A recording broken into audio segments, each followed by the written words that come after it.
Welcome to the Nurture Network podcast, where motherhood meets transformation. I'm Jess Baldenhofer, certified parent coach, educator, and mom on a mission to help you move beyond overwhelm and create a deeper connection with your kids and yourself. Each episode is packed with real tools, relatable stories, and the support you deserve. Let's dive in and take another step toward the peaceful, fulfilling parenting journey you've been searching for.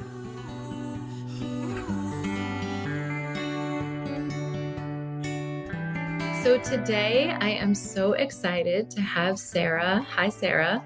Hi, Jessica.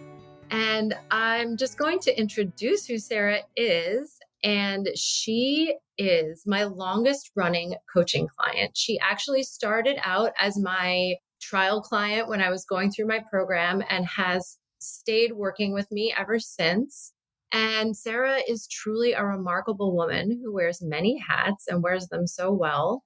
She's a mom, she's a wife, she's an amazing writer, she's a runner, she's a teacher, and she's an all-around awesome person. When we first started working together, she was navigating parenthood with one baby, and now she's the proud mom of two beautiful children. And over the course of her coaching journey, she has embraced challenges with an open heart, navigated the ups and downs of parenting with grace and courage, and found transformative ways to grow, not only as a parent, but as a person. So today I thought it would be great for Sarah to share her story, share some insights and her reflections from her time as a coaching client. So we will dive into what inspired her to start this journey, the tools and the moments that stand out to her and stay with her, and the wisdom that she's gained along the way. I know her experiences will resonate with so many of you listening, and I'm grateful she's here to offer her perspective. So welcome, Sarah. Let's get started. Tell us a little bit about who you are. Sure. Jessica, I'm so excited to do this. First of all, thank you for having me on your podcast. This is just a formal way to discuss all the things I tell all my friends about your coaching outside of our sessions. So this is going to be great. I'm looking forward to it. Just a little bit about me. I mean, your introduction was great. Thank you for everything you said. I'll just add that I am also an expat. I have been living in Switzerland for the last 6 years with my husband and, yes, our now 2 kids. My son is 3 years old and my daughter is almost 1.5.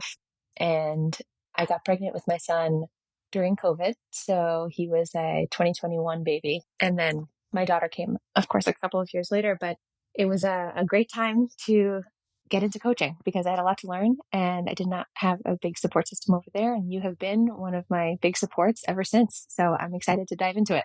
Oh, thank you. So I love how you set that stage of like 2020 during COVID, you were a new mom, and we have this mutual friend in common that you sort of heard about this coaching opportunity. So what made you decide to want to start parent coaching, and what kinds of things at the time, if you can put yourself back there, were you thinking about as a new mom?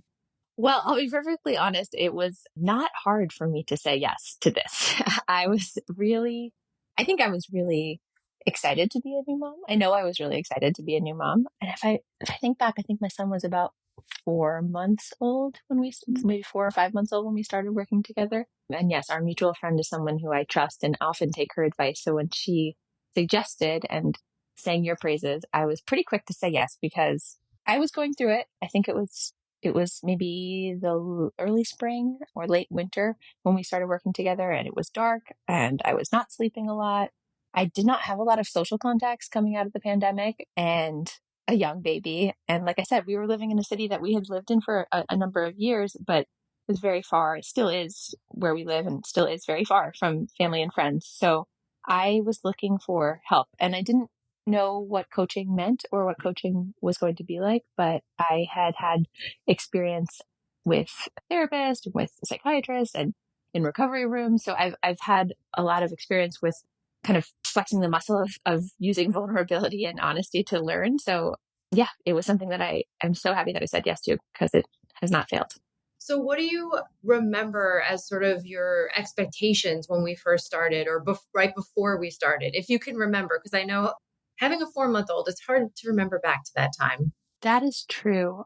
I think my expectation, well, I don't know if I had any expectations, to be honest. I don't think because it was generously offered as a trial experience, I really don't think that I had done a lot of my own, I'll be honest with you, a lot of my own research about it or came to it. It sort of fell to me. So I was hopeful, I would say, that I would see what you had to offer me. I don't know if that's a very good answer, but I didn't have a lot of expectations on my end of what it was going to be. I've since learned what it is and what it could be, but I didn't come to it with a lot of expectations.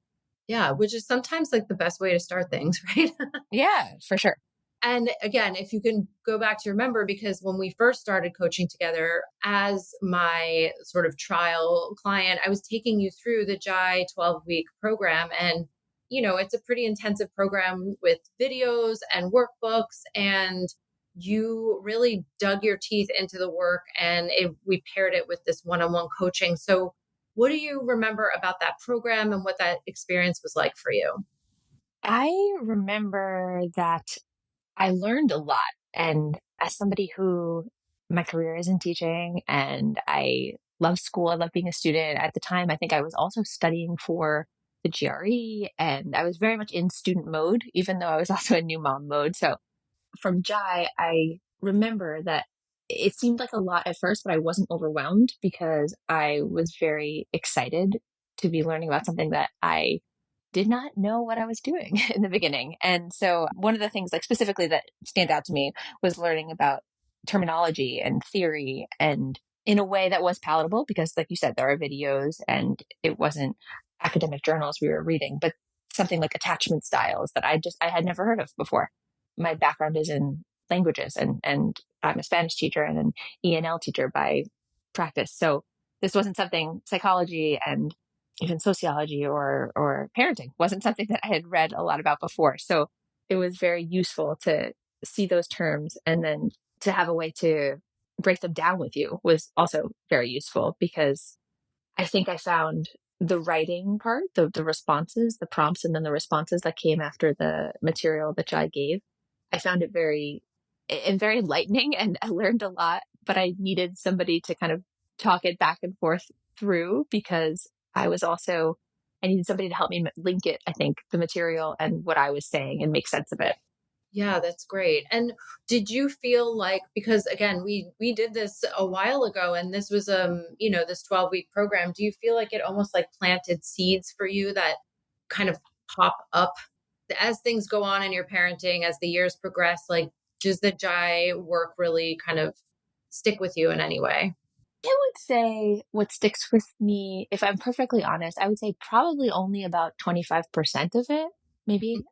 But that's not nothing. I mean, I think that maybe quarter of the material is stuff I think about all the time. So if 25% of it is stuff that I think about all the time a couple of years later through the two kids, I think that's pretty good. So like the one example that I'm thinking about is the concept and the practice of tapping, which is not something that I actually do all the time, but I think about it a lot. Mhm. And the sort of physical ways that you can, and you and I talk about this a lot too, take yourself out of a very heightened emotional experience, whether that's running my hands underwater or pushing against a wall. I remember that entire chapter very clearly, or a portion of the Jai workbook. And then also it's something that's an ongoing thing that you and I discuss. So yeah, there are things that come up here and there, but nowadays I think for me, what's the most valuable is the content of our discussions back and forth. Great. So let's shift to that because again, a lot has happened since we started together. And we know over the course of the time that we've been working together and, coaching regularly, can you share a little bit about like what's shifted for you as a parent? It's an interesting question for somebody with such young children because parenting looks so different from when we started to now for you. Talk a little bit about some like internal shifts that have happened for you over the time we've been working together. Yeah, I mean, there's so many.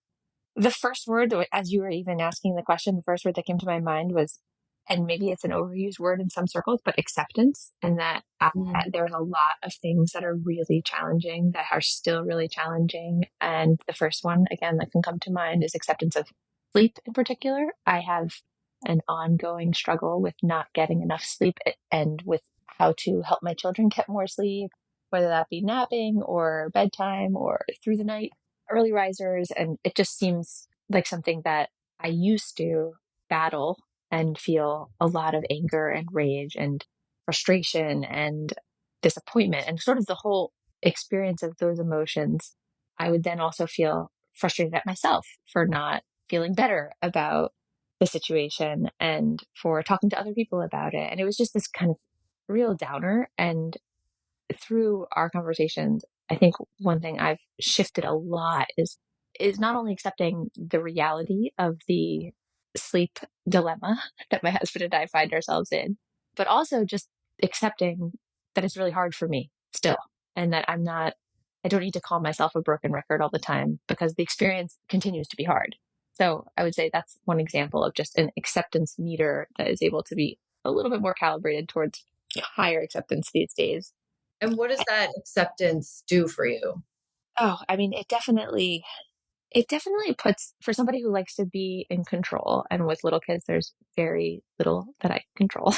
It feels actually a little bit like the control is back in my hands. And even though it's not, I can't control when they wake up or when they go to sleep, but I can control my reaction to it. And again, I don't want to sound like a cliche, but that really does make a big difference for me. One thing that might sound crazy, but that I started to do was just get up a little bit earlier than my kids, even when, and I won't say the exact times because it does sound crazy, but I get up earlier than them to me was worth it and is worth it because I can have a little bit of time to get ready and a little bit of time to have something to drink in the morning and have some meditation and have something to eat and just a tiny bit of time that is so different from when I would be clinging to the pillow, hoping that the clock said a certain number when I woke up because it was always about the hours and not even being in touch with how I felt. Sometimes actually these days I can get up and have more energy knowing that I'm getting up on my own clock Mm. than when I would really be afraid. Like I would hear the kids and I would be afraid of what time it was because I didn't know if they were going to be up for the whole day, if I was going to be able to help them fall back asleep. So it does feel a little bit like I've just found a way to put the ball a little bit back in my court. It's not, but it does feel a little bit like that. And that is something that feels better for me. I love this example because it's actually, when I hear you talking, it sounds so much like we all as parents think that if we put more sort of effort into controlling the child, that will bring us relief. And what you learn from that experience is that refocusing back on yourself is what actually gave you some relief and release. Would you Totally. say that's true? Totally. And I think, I don't like to be a constant advice giver, but when I talk to my friends who are also new moms and dads, it's the thing that I say the most, the acceptance of and often in particular of the sleep, because it really shifted my entire way of being. Because when you wake up in the morning, that often sets the tone for the rest of the day. Everyone knows that. And when I would wake up feeling rage or anger and then guilt that I was feeling rage or anger because I know in my heart of hearts that, all my kids are doing is just being human animals that wake up at different times of the day. And the same goes for the evening, just feeling all sorts of emotions. And then the acceptance piece, I often tell people, is just what helped me to relax a lot around the entire dilemma that we find ourselves in. Thank you for sharing that, especially the piece around anger, because I think a lot of moms listening to this can really relate to that feeling, that sort of rage, that mom rage that comes up. And, sleep is such a big example because it can feel like torture to be woken up in the multiple times in the middle of the night, to be woken up in the morning before your body is ready. And just really normalizing those feelings that can come up and then you sharing your path for trying to take care of yourself within that is really amazing and relatable. Yeah, and for me, there's also always the added element of this experience being one where I am full time at home with one or two of my kids all the time and not having a job outside the house. It also is often all these feelings I have are coupled with the struggle to acknowledge and recognize for myself that this is a job and that I'm allowed to feel the same worries and feelings around not getting enough sleep that someone who left the house in the morning to go to an office would feel. And you and I, again, have talked about this a lot, that it's taken a really long time. And I still am not 100% with it, really, to be honest, that I recognize what I'm doing as something where it's worthy of calling a job, and that therefore I also am not the one who just needs to be, sacrificing sleep because my day is not as hard as someone else. That's an internalized thing, a dialogue that I have with myself too often, because the logical part of me knows that's not true, but the emotional part of me sometimes still feels that way. Right. And I appreciate you sharing that too, because again, I think that's something that a lot of moms who are home can relate to. And then moms who are working have a different set of challenges. But it's interesting because when you are at home with kids, it's multiple jobs in one, it's not just one. And I love how you're talking about this sort of shift into taking care of yourself and sort of the empowerment that comes from that, but also that sort of internal dialogue of like, I need this rest, I need this break, I need this choice for myself in order to show up for my kids every day. Yes, absolutely.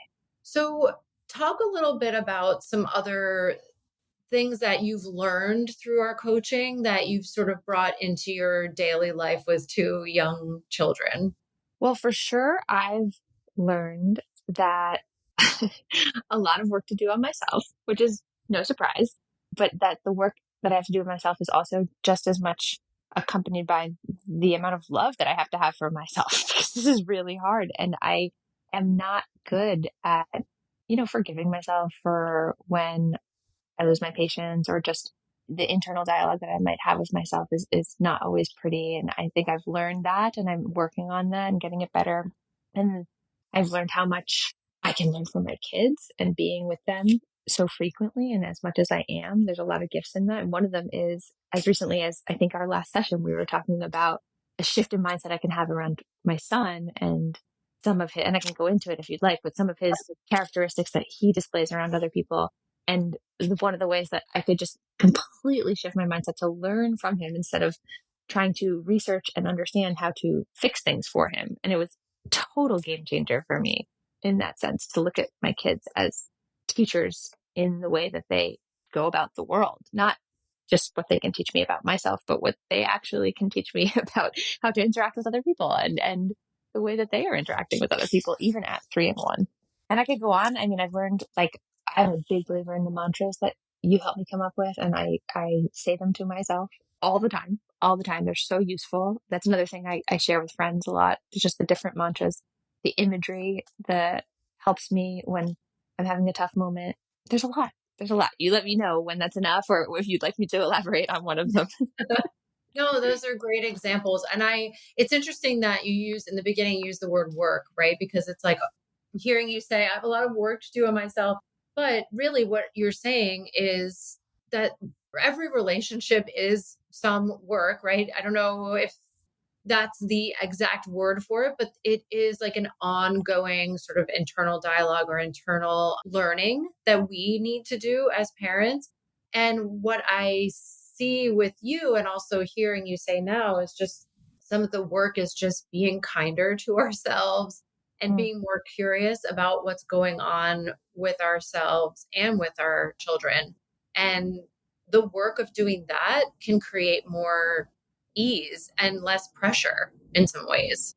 Yeah, I think what I meant by I have work to do on myself is more, there's more space for me to be open. And yes, learning is probably the right word, because there's more space for me to, to see the way in which I'm doing things, and then either tweak them or accept them for what they are. Both are very valid. And you help me a lot to see the ways that I can accept them for what they are. So that's also work, because I think the opposite would just be sort of going through the motions of the day without being reflective. So maybe by work, I just mean reflecting. I think that might be the more appropriate word. I love that. And yeah, I mean, it can be work too, like to take some time, take an hour to focus on like what's going on in your parenting and really kind of dig into it. But like you're saying, like being reflective and taking that time benefits you and your children. And it always feels good, Jessica, I have to say. Like the work part, again, that word might have some negative connotations, but it always feels good after I have a session with you. And when I've specifically done this type of work, going for an hour back and forth and talking about parenting, I mean, that always feels so generative. It doesn't feel depleting. So I just want to point that out too. Good, good. So, okay, well, having said that, like, doing this type of work and really looking at your dynamic with your children, your relationship with your children, and really like focusing on this long game, because as parents, especially of little kids, you can get so caught up in like the day to day and little things that are happening. And a lot of our work together is kind of trying to stay focused on the long game and what you want that relationship to be. But doing this type of work is not always easy. So, what have the hard parts of this process been for you, and how did you work through it? The hard parts of this process, I think, for me are when I see something in myself and I see what I've been doing and I feel like it's wrong or incorrect or too harsh or wasn't the way that I felt like I wanted to be doing it, because the insights that we've come up with or what I've learned is so good that instead of sometimes looking forward, I can look backward and feel guilty. And I think that's just a part of my nature, that every time I kind of learn something new or realize that there's a shift I could make, it feels like I have to spend the time to apologize for what I've been doing before. And so I think that can be difficult because you're really good at trying to help me to stay on track and look forward. But my nature is to at first feel like I owe a giant apology to everyone around me for not having been doing it already. And I know that's impossible. Again, the logical part of my brain, if I learned something new, of course I couldn't have been doing it before. But there's an emotional part that feels like I wish I could know all of this just dropped into my head right now. And that going forward, I would know it forever. All the things that we're about to learn as we are continuing these sessions. It's actually such like a profound thing that you're saying, because I think it just relates back to sort of personal spiritual growth. And the more we learn and the more we wake up and the more we like look back and say, oh my gosh, I wish I had woken up around that a little bit earlier, or I wish I had Mm-hmm. known that a little bit earlier, and trying to find ways to stay positive in that growth and not kind of beat ourselves up for things in the past. It's hard. It's really hard. And I think a lot of moms can relate to that guilt. I mean, that's why mom guilt is a very common phrase. Yeah, and I mean, again, so the example I was referencing the other day, and it's top of mind because we are actually currently on a month-long trip back for the holidays back to New York from our post in Switzerland. So my kids are interacting with a lot of family members and a lot of friends of mine who they don't necessarily get to see a lot. And my son, for the past 2 years, I would say, has displayed characteristics of being shy around people when he meets them for the first time. And it's something that I've really struggled to understand how to best support him and help him. And it's an ongoing theme. And it's interesting because this is one where when I think I've been doing something that has been supportive, and then and I, for example, will have a great session where I realize a different perspective shift or a new way that might be even better, that feels better. There have been times where I've looked and said, oh my gosh, well, I've just spent 6 months doing it the other way. And what am I going to do about that? So, with meeting new people, for example, I spent a lot of time prior to this last trip trying to always introduce a trusted adult. So I would say to my son something like, I know we're going to go to this place and these are the adults who might be here. I know you don't know them, but they're, for example, friends with mom and dad. They're people we trust and they might say hi to you and it's okay to say hi back. They're not scary. And, sort of telling him my perspective. And through a recent session, I realized that, well, to him, that might not necessarily be true, that he doesn't know them the way I know them. And to him, they may feel a certain completely different way. And I can learn from that. I can watch how he interacts with people from the first time and not necessarily have to prep him for the way that I think he should be feeling around them. And I think that this is the new and better way, in my opinion, but it's also felt like, okay, well, I felt bad that maybe in the past I had been telling him how I wanted him to feel, if that makes sense.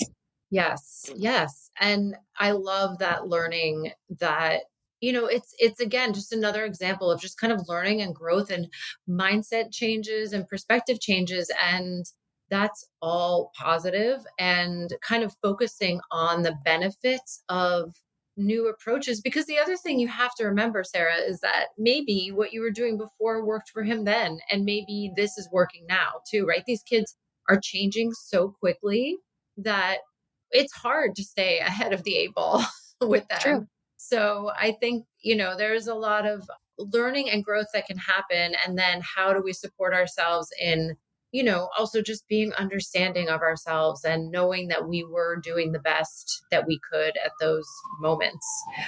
And yeah, it seems like there's a lot of work for all of us moms around just being really understanding of ourselves and giving that back to ourselves as much as we're giving it to our children. Yeah, and I think that also speaks to just this huge theme that I think has come out of having a coach and then also having a lot of friends right now and family members who are having or have young kids in my experience, that just the more I talk about the inner feelings I have that seem to be things that should just be kept to myself, the more I actually say them and people validate them, it is the best feeling. It's the best to have somebody just say they understand. And I mean, that is such a simple thing, but I think it was Sarah Perel maybe said just on a podcast I heard that just very simply never worry alone. And I can't tell you how many times I tell myself that all the time. Just never worry alone. I want to get it tattooed because it's so valuable to me, because I am somebody who definitely in the past would internalize and would worry alone, and especially about my children now. The biggest thing I could possibly have to worry about, the thing I do worry about the most, is them. And so when I can find ways to be honest with you and something I take is now to do it more and more with friends and family, it really usually just helps, because other people, like you said, are usually feeling similarly or can understand more than I would have told myself they would have. I love that. And that is such an amazing benefit of this work, is like getting these monsters out of the closet per se, right? Like really talking about the things that people maybe don't always talk about. And as you said, once you do, it's always so positive because you hear other people say, "Oh my God, I felt so similar in this situation," or "Let me tell you my version of that." Or, "Oh, this happened to me too. Let me share how I, resolved it." Really kind of getting those things out in the open. And so, in relation to that, sort of how has our process and coaching together changed the way you think about like seeking support in parenting, and just talk a little bit about that. I've always, or at least for the past decade or so, for different reasons in my life, just I've come to learn that seeking support is really helpful, and asking for support. But I think I've learned that if you choose the right people, and hopefully everybody has at least one person, I would hope that for them, that if you choose that one person, or however many it may be, that you do trust, that you cannot be too honest. I think I used to almost, I was the type of kid who and adult, I've always kept a journal, always kept a diary, but I used to write my diary like I was writing a story that was going to be published. It wasn't a fully honest diary even, and it was just for me. And I remember writing it like I wanted, as if there was an editor looking over my shoulder, until a certain point where I changed that, and it is a completely different experience. And I think that goes with what I do now, is I just don't sugarcoat things very much. I really try almost never to sugarcoat things if I'm going to talk about them.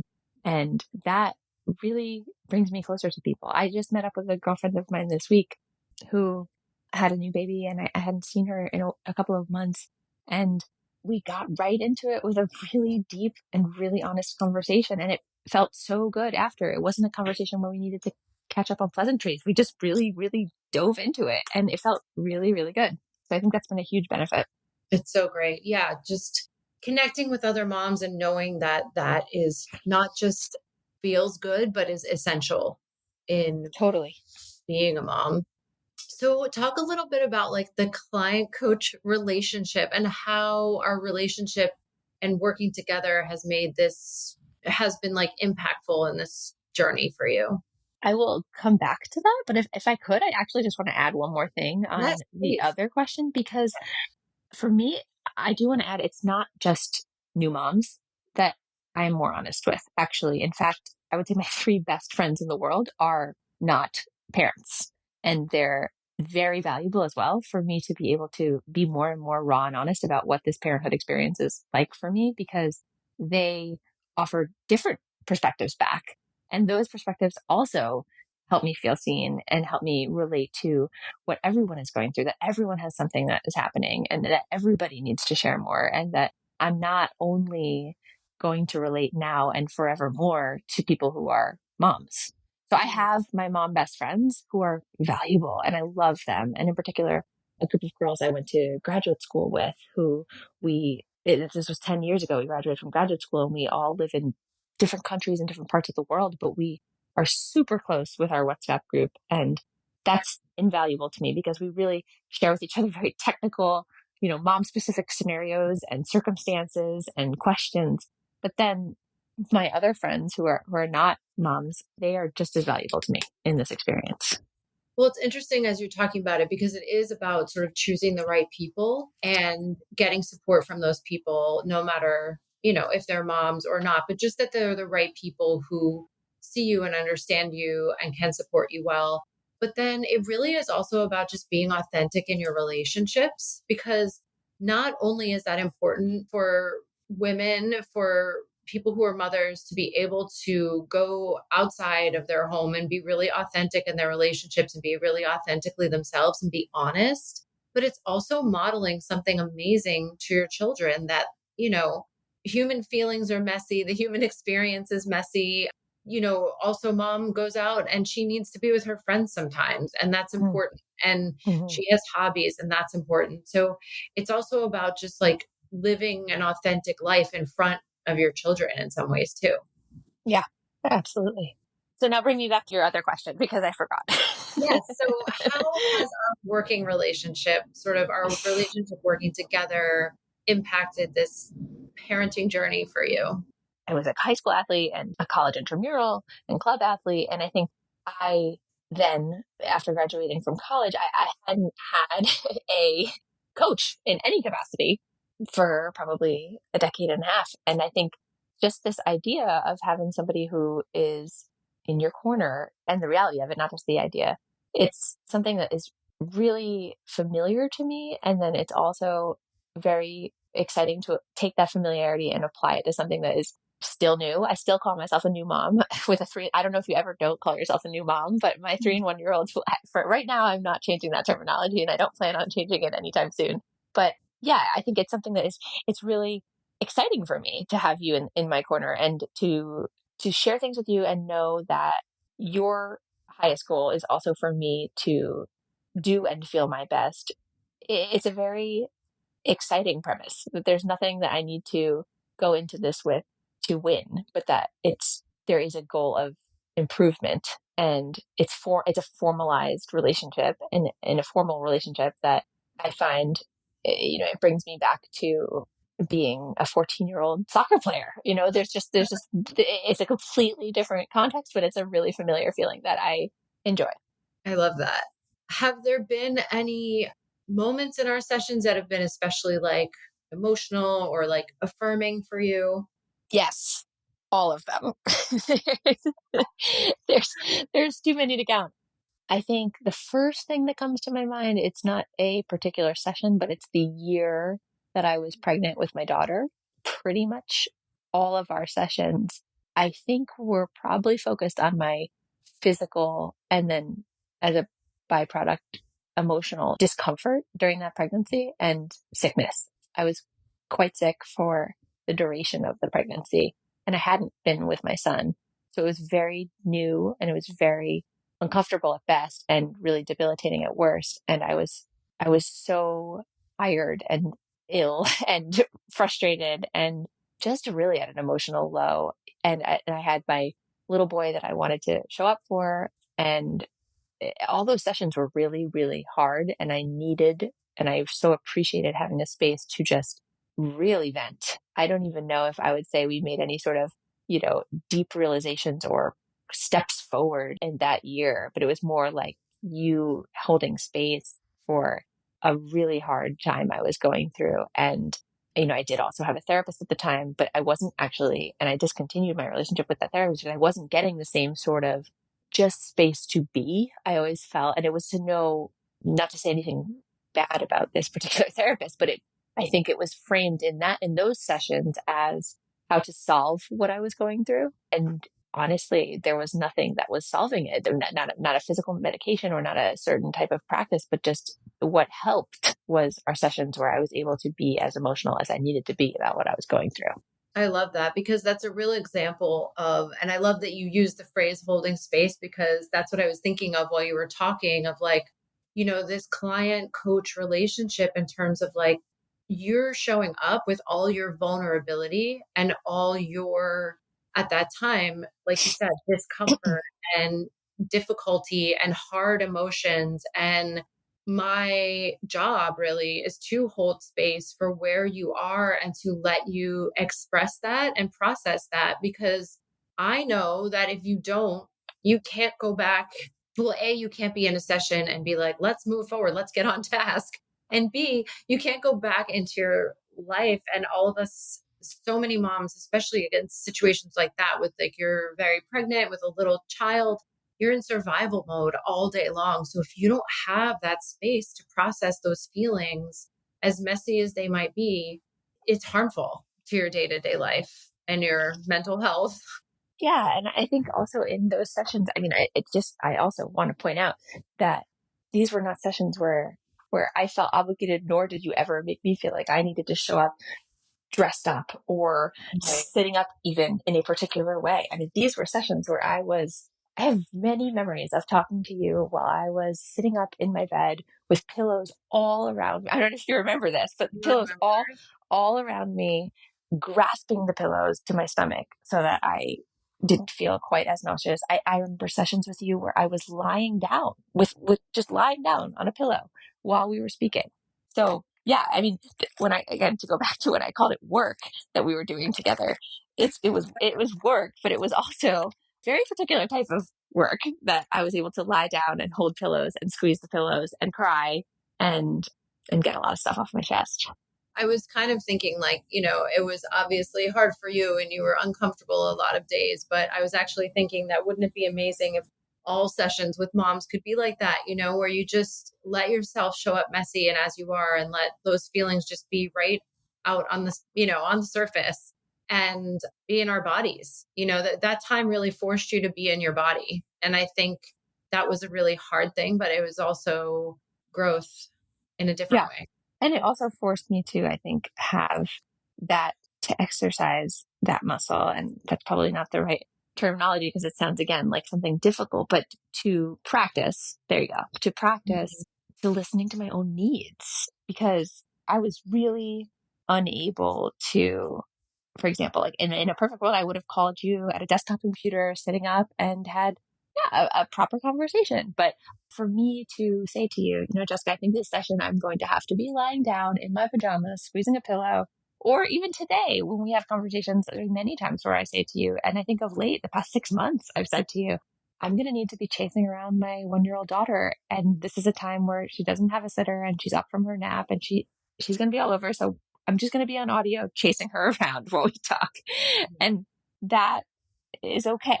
Recently, I was with my kids and we all got sick. My kids got sick, I got sick, and my husband was away on a business trip in Asia. And I had to ask for help and to really ask for help from so many people. And I wasn't embarrassed to, and I wasn't afraid to, and I was able to because of what I'm learning with you, that it's really important to be vulnerable, to ask for help, to share, and to acknowledge how I'm feeling about things, or else I'll hit a point it's not good for any of us. I love that. And honestly, that is so essential. And it's one of the most important things for me to hear that you're getting out of our work together is that you are able more easily to advocate for yourself out in the world and ask for what you need and kind of show the messiness, right? That's what we all are striving for to a certain extent. And having said that, what would you say to another mom who's feeling sort of frustrated or stuck in her parenting, but like unsure about whether she should try coaching or not? Well, the first thing I would say is that to try it in the real sense of just trying it, that not necessarily going into it with expectations of what it will or won't be. And almost if I could pass on that ability I had to just see where it goes. And if it is something that starts to work and be the tool that works for you. And of course, Jessica, I hope you get as many wonderful clients as you do. But if it works for this particular person, then they can continue. And if it doesn't, they don't have to, because like I said, I'm open. I'm somebody who's been open to lots of different types of talking tools, if we can call them that, over the years, whether it's psychiatry or therapy or friends or recovery rooms. And this particular one, coaching, I had never tried before. And the trying is what made me really fall in love with it. And then it can take different shapes. You're very open to this taking different shapes. And I've always appreciated that, like the frequency that we speak, or the audio versus video, or the I'm in a different time zone than you. And that has never been a problem. So there's a lot of things that I could have foreseen were obstacles, and they have not to date been obstacles. And you and I have only met in person once, which was great. And I hope we get to do it again. But, it's not something that required us to meet in person. And so I think that, I guess, the best advice I would give is that, to borrow a term from Carol Dweck, the growth mindset, that you can learn from this. You don't have to go into it already knowing everything. Yeah, I love that. I love that. And it kind of speaks back to what you were saying before around like how you're just going to keep putting one foot in front of the other and growing and learning and kind of focusing on that long game for yourself and in your parenting. And so I guess just like as a final kind of reflection, are there areas of your parenting or growth that you still want to work on, or what does the journey look like looking forward for you, if we are looking forward today, if that's the theme? Yes, there are definitely countless ways that I can, and countless situations that come up all the time that I can think of that I need to work on. But in particular, I would say that I know the next year and a half in my personal life and my family's life, there's going to be a lot of changes on the horizon. We have a big move coming back to the States in the summer of 2026. And it already feels like that is going to be, such an enormous change for my family. And my kids have only known where we've currently been living, and our family dynamic has only been a certain way. And I think that I can see where coaching will be so helpful to me as I navigate that big life change for us. That's what I'm really thinking about right now. That's great. And then what's one piece of advice just to leave some moms with who are listening, advice or encouragement you would like to share with other moms today as you where you are on your path? Two things. One, and I know I've said this throughout the entire podcast, but I guess it's my personal word of the day, is be honest, right? Like this, I am somebody who spent a long time thinking I had to be positive, and to the detriment of myself. I sort of, I think, subconsciously just denied all the other emotions on the spectrum because I thought they were quote unquote negative, and that I needed to present myself and honestly convince myself that positivity was the only way I could get through things and show up for other people. And I'm so grateful that early on, right after having my son, there were some people in my life who started to say this to me, and then that we met really early on. I mean, I consider I've been working with you, like I said, I think since my son was 4 months old, and for my daughter's whole life. I can just so see where I've learned that the whole spectrum of emotions are okay. And that the more honest I am about how I feel about situations, things usually get a lot better. And with the caveat that it's usually important to make sure that honesty is going towards trusted folks.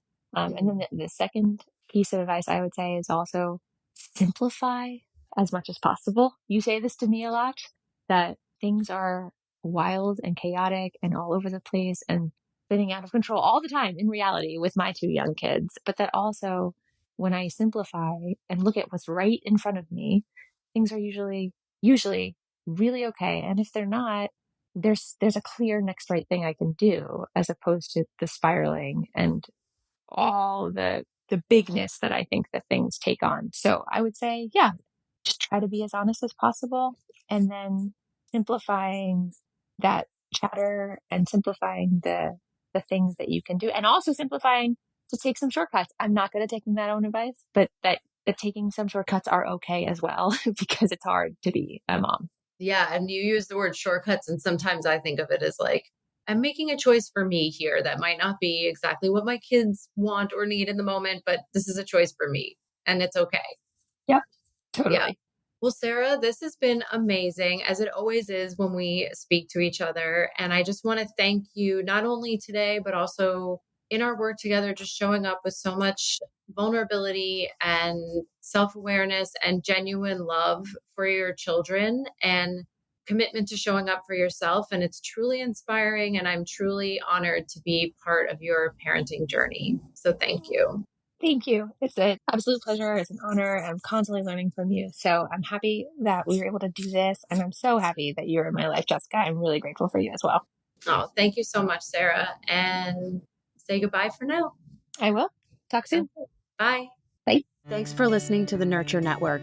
If this episode resonated with you, subscribe so you won't miss the next one. Share it with a fellow mom who might need it too. Until next time, remember that nurturing yourself is the first step in nurturing your family.